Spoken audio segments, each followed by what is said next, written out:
नमस्कार मित्रों, जीएस गुरु आशु जी चैनल पर आपका हार्दिक स्वागत है। आज मैं आपका दोस्त आशुतोष एक नए टॉपिक के साथ स्टार्ट करते हैं अब।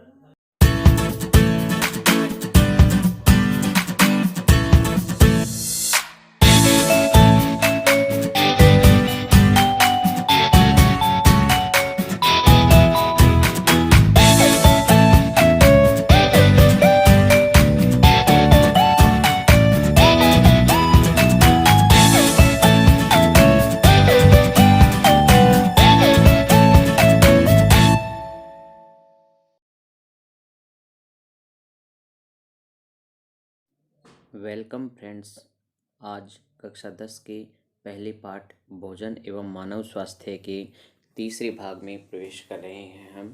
आज हम पढ़ेंगे मोटापा, ओबेसिटी एक बड़ी समस्या है हमारे समाज की। मोटापा वो स्थिति होती है जब अत्यधिक शारीरिक वसा शरीर पर इस सीमा तक एकत्रित हो जाती है कि स्वास्थ्य पर हानिकारक प्रभाव डालने लगती है। मोटापा हमारे शरीर की ऐसी स्थिति जिसमें अत्यधिक वसा हमारे शरीर के ऊपर जम जाती है और हमारे स्वास्थ्य पर हानिकारक प्रभाव डालने लगती है। ये संभावित आयु को घटा सकता है। संभावित आयु को घटाने का मुख्य कारण शरीर भार सूचकांक है। शरीर भार सूचकांक या बॉडी मास इंडेक्स, जिसे शॉर्ट फॉर्म में बीएमआई कहते हैं, मनुष्य के भार और उसकी लंबाई का अनुपात होता है। जब 25 किलोग्राम प्रति मीटर स्क्वायर के बीच हो तब मोटापा पूर्व स्थिति, और जब यह 30 किलोग्राम प्रति मीटर स्क्वायर से अधिक हो तब मोटापा होता है। मोटापा हमारे शरीर की बीएमआई के बिगड़ने का प्रमुख कारण होता है। बीएमआई जब बिगड़ जाती है तो हमारा शरीर बेडौल हो जाता है। मोटापा बहुत से रोगों से जुड़ा हुआ है, जैसे हृदय रोग, मधुमेह, निद्राकालीन श्वास समस्या, कई प्रकार के कैंसर और अस्थि संध्यार्थी मोटापे के कई कारण हो सकते हैं। इनमें से प्रमुख निम्न हैं, जैसे मोटापा और शरीर का वजन बढ़ना, ऊर्जा के सेवन और ऊर्जा के उपयोग के बीच असंतुलन के कारण होता है, अधिक चर्बी युक्त भोजन करना, जंक फूड व कृत्रिम भोजन करना, कम व्यायाम, स्थिर जीवन यापन, शारीरिक क्रियाओं के सही ढंग से नहीं होने पर भी शरीर पर चर्बी जमा होने लगती है, और अल्प सक्रियता के कारण भी मोटापा बढ़ जाता है। हमारे जीवन की बहुत सारी समस्याओं को साथ लेके आता है, जिसमें एक है रक्तचाप। रक्तवाहिनियों में बहते रक्त द्वारा वाहिनियों की दीवारों पर डाले गए दबाव को रक्तचाप कहते हैं। धमनियाँ वह नलिकाएं हैं जो हृदय से रक्त को शरीर के सभी ऊतकों अंगों तक ले जाती है। किसी व्यक्ति का रक्तचाप सिस्टोलिक और डायस्टोलिक रक्तचाप के रूप में अभिव्यक्त किया जाता है, जैसे 120/80 सिस्टोलिक अर्थात ऊपर की संख्या धमनियों के दाब को दर्शाती है। इसमें हृदय की मांसपेशियां संकुचित होकर धमनियों में रक्त को पंप करती है।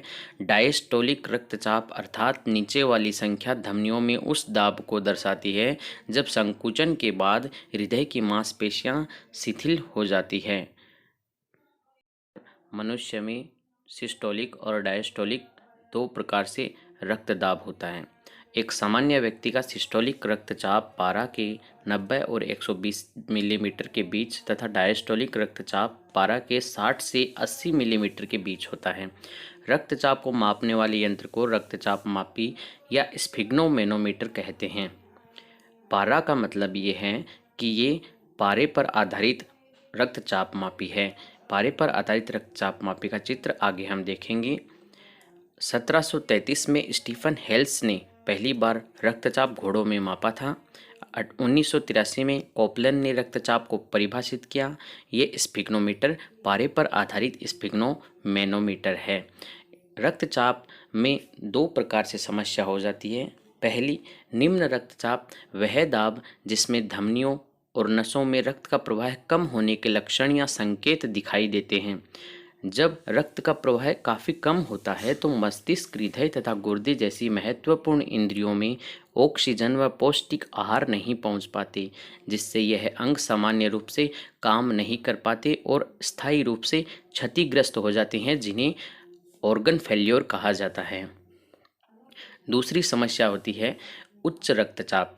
धमनियों में अधिक दाब के कारण यह चिंता, क्रोध, ईर्ष्या, भ्रम, कई बार आवश्यकता से अधिक भोजन खाने से, मैदे से बने खाद्य पदार्थ, चीनी, मसाले, तेल, घी, अचार, मिठाइयाँ, मांस, चाय, सिगरेट व शराब के सेवन से, श्रमहीन जीवन व व्यायाम के अभाव से हो सकता है।